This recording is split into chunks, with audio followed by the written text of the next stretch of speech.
Kita salaman gitu. Ya, salam dulu. Okay. So, something to favorite colour. Favorite colour. Ya, 1, 2, 3. Memanglah tak nampak lagi, kena buka dulu. So, koyak je ya. Koyak je lah. Besar ya. Orang bagi kecil je. Apa ini? Apa ini?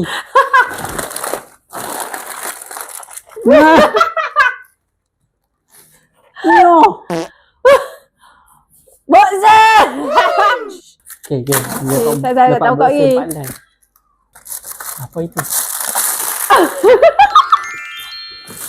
Scissor. Apa tu? Mam tak ingat dulu. Betul. Cantiknya. Cantik. Ada makeup ke tak ada? Ada orang makeup ke? Wih, lampu. Oh. Dia memang suruh aku make up, guys. Nampak lah. Wah, jadi muak lah aku. Dah. Okay, lepas tu something to wear. Something to wear. Aku kecil je. Sorry, aku kecil sikit.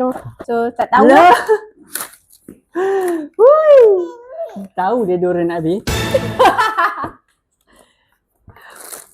Dapat deodorant. Wih, baju. Wih, dapat baju weh. Baju apa? Deodorant. Wih, baju sekali yang seluar. Wah, warna lawa. Warna favourite dia ni. Wih, terima kasih bagi baju. Yeah. Something to Ni. Oh, yang ni. Something to Nick ni dia dah bagi dah. Dah bagi awal. Dia bagi awal sebab nanti video dia akan ada lah, okay? Akan dia bagi.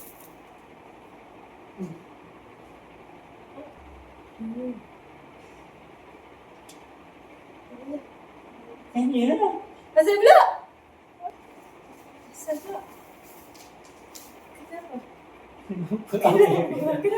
Kenapa? Okay.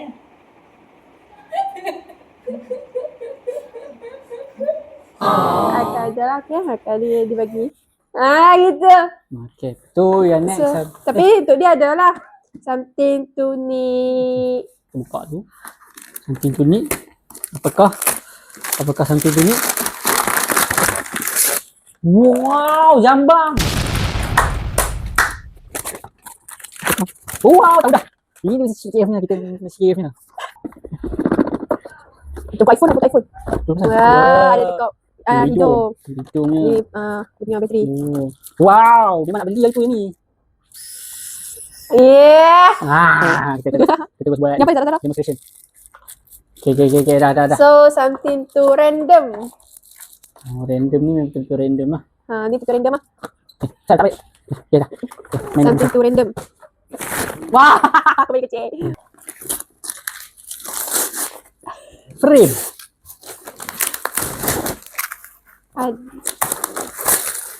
Frame kah? Baik, bagi minyak tuti lah. Kata random. Happy. Uish, ada gambar. Wow.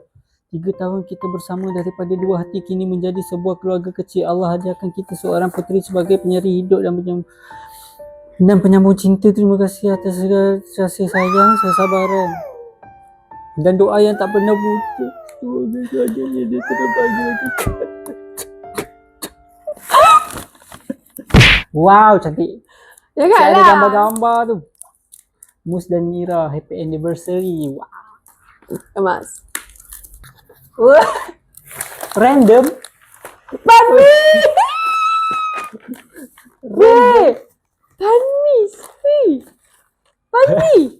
Random mak. Random ni untuk dia kongsi. Bisa macam ni. Sangat random. Aku nyalah. Ya, habis dah. So inilah dia. Tamatlah sudah kisah kami. Ya, habis.